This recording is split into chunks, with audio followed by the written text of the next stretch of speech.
videos listeners.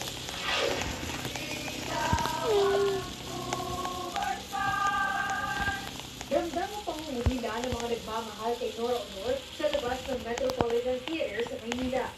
Maagang dumating ang Noranians para masilayan at makiisa sa huling pamamaalam sa superstar ng Philippine cinema. Ilang beses ako di kami ate kaya acting sabihin ng I love you. Kahit na hindi nakakuha ng ticket, pinapasok na rin ang ilan sa mga tagahanga ni Nora sa Metropolitan Theater para masiksihan ang huling pagpupugay sa kanilang idolo. Pagdating sa net ng gabi ni Ate Guy, ginawa na siya ng arrival honors. Sa loob ng teatro, naging emosyonal ang seremonya. Sa pagpupugay ng bayan na pinangunahan ng National Commission for Culture and the Arts at Cultural Center of the Philippines, marami ang nataluha sa muling pagsaliwa sa makuling na buhay at hindi malilimutang kontribusyon ni Nora sa industriya. Nagbigay ng testimonya ang ilan sa malalapit niyang katrabaho at kaibigan. Punta kami sa Central Park sa Hong Kong. Daan-daang DH ang nandoon. Halos bawat isa ay niyayakap ni Kai. Nung paalis na kami, lumingon ako. At nakita kong tumatakbo sa kalsada ang mahigit 10 DH, lumuluha habang umahabol sa van. Naisip ko, bakit ganitong epekto ni Guy sa mga tao? Bakit sila umiiyak? Alam ko kung bakit.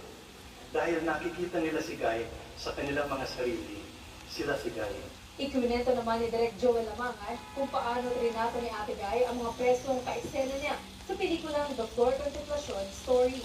Witness ako, gusto po, ilang libong peso ako yung pinapila niya, binigyan pera, nagkasa ako ng wanted. Pero yung mga tumakasama yan.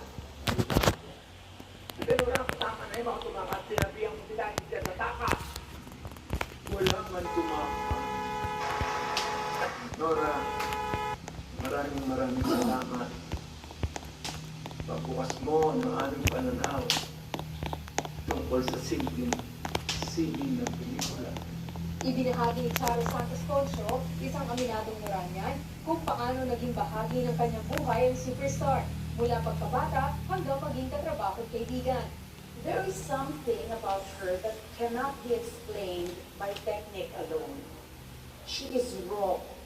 She is real. She is authentic. Taus-pusong pasasalamat ang tugon ng mga anak ni Nora, sina Ian, Lotot, Padet, Kiko at Kenneth De Leon sa patuloy na pagmamahal ng sambayanan sa kanilang ina. Pamana ko ay isang superstar ay hindi nananatili sa isang populasyon lang. Ito ay patuloy